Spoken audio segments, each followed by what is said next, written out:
আসসালামু আলাইকুম। নাইমাস hand embroidery চ্যানেলে সবাইকে স্বাগতম। একটা সালোয়ারের একদম নিচের পার্শ্বের অর্থাৎ বর্ডার লাইনের কাজ করছিলাম। এই এক পায়ের কাজটা শর্টস আকারে আগেই দেখিয়ে দিয়েছি, আর এখন বাকি যে আরেকটা পা আছে সেটা কাজ করব আর লং ভিডিও আকারে আপনাদের সাথে শেয়ার করব। যেহেতু এটা একটা কালো রঙের সালোয়ার, আর কালো রঙের যে কোনো কাপড়ে আর্ট করাটা একটু ডিফিকাল্ট।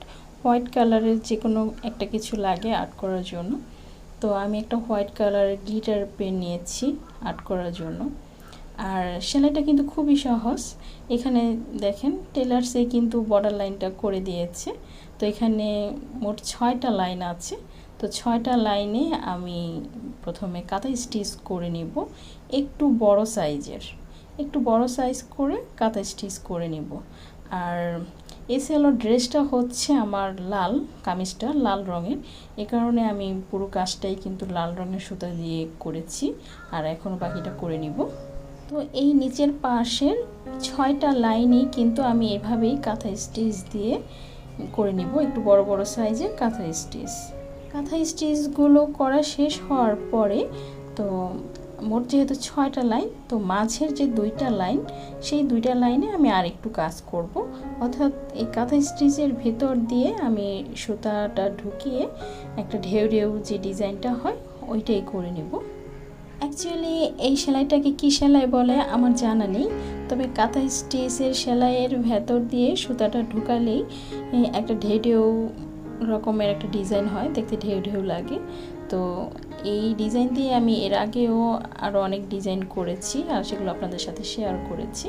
তো এখন এই সেলাইটা করে নিচ্ছি।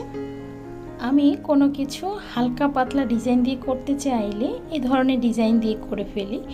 এতে কি সময় খুবই কম লাগে, খুব দ্রুত কাজগুলো শেষ করে ফেলা যায়।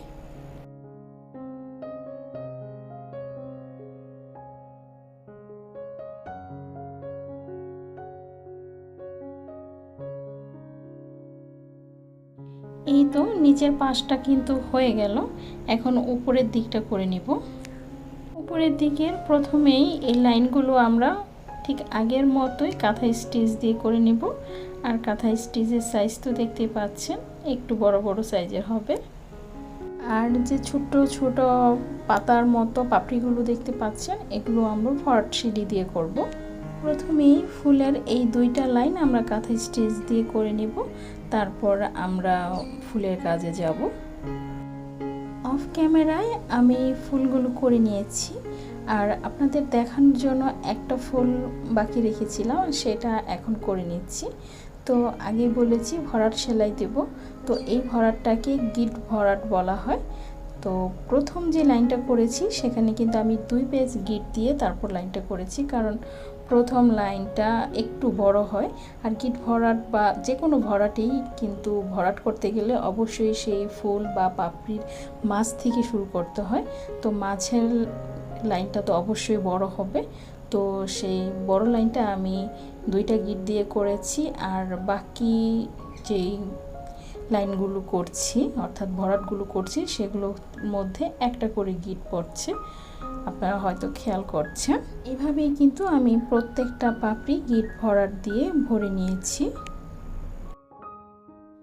এই কাজটা হয়ে যাওয়ার পর থাকবে 2টা পাশে 2টা লতা দিয়েছি, আর 2টা করে 2 পাশে পাতার মতো দিয়েছি।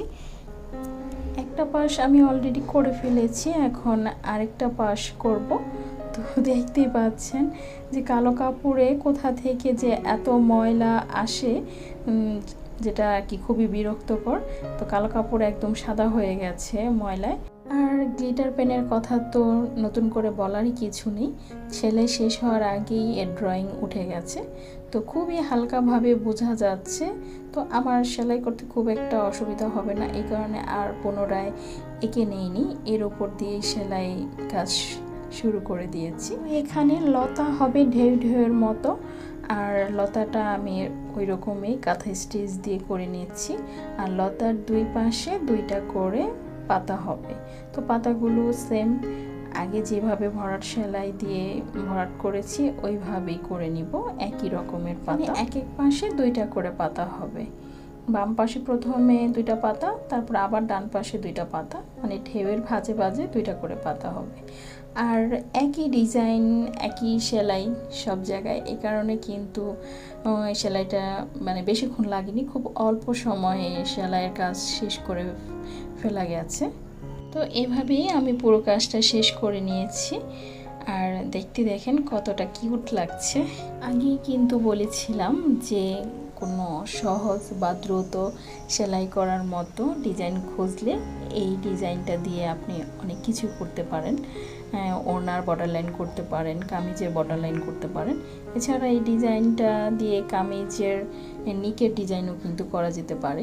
তো সব মিলিয়ে ভিডিওটা কেমন লাগলো আমাকে জানাতে পারেন।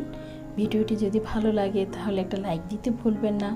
এই ধরনের আরও নতুন নতুন সেলাই পেতে আমার চ্যানেলটাকে সাবস্ক্রাইব করে রাখতে পারেন। বেল বাটনের অল অপশনটি অবশ্যই প্রেস করে রাখবেন, এতে আমি ভিডিও ছাড়া মাত্রই আপনার কাছে নোটিফিকেশন আকারে পৌঁছে যাবে।